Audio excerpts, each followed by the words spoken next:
आज आपण करणार आहोत नारळी पौर्णिमा स्पेशल नारळी भात। सर्व साहित्य काढून घेतलं आहे। सर्वप्रथम आपण तांदूळ स्वच्छ धुवून घेणार आहोत। त्यामध्ये आपण साजूक तूप घालणार आहोत 1 चमचा, लवंग दालचिनी घालणार आहोत। हे सर्व मिश्रण एकत्रित करणार आहोत। हा भात मी कुकरलाच लावणार आहे।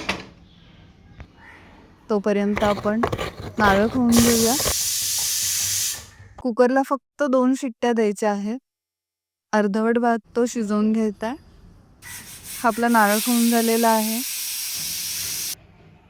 कढईमध्ये 2 चमचे तूप घ्यायचं आहे। लवंग, दालचिनी आणि काजू बदाम मंद आचेवरती परतून घ्यायचे आहे।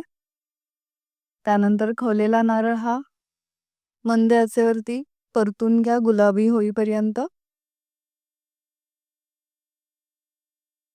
छान खरपूस भाजून घ्यायचा आहे।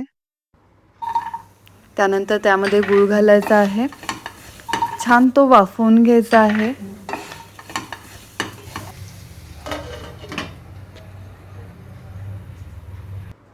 तोपर्यंत भात शिजलेला तो काढून घ्यायचा आहे, मोकळा करून घ्यायचा आहे। हा मी भात आमच्या शेतातल्या इंद्रायणी तांदळाचा केलेला आहे, मुळशीतल्या।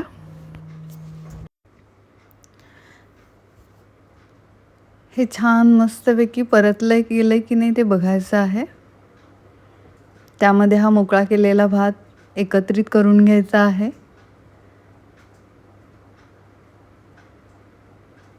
आणि हलकासा तो फ्राय करून घ्यायचा आहे।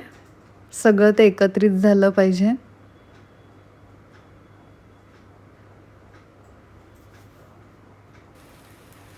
त्याच्यामध्ये नारळाचं दूध 1 वाटी घालायचं आहे। वेलची पूड थोडी घालायची आहे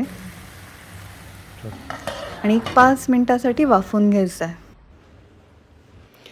आहाहा, इंद्रायणीचा सुगंध मस्त दरवळतोय आणि हा छान मोकळा भात तयार झालेला आहे आपला। व्हिडिओ आवडल्यास नक्की लाईक करा आणि पुढील कोणती रेसिपी तुम्हाला हवी आहे ते कमेंटमध्ये नक्की सांगा। अशा नवनवीन रेसिपींसाठी सफर विथ सायलीला सबस्क्राईब करा। धन्यवाद।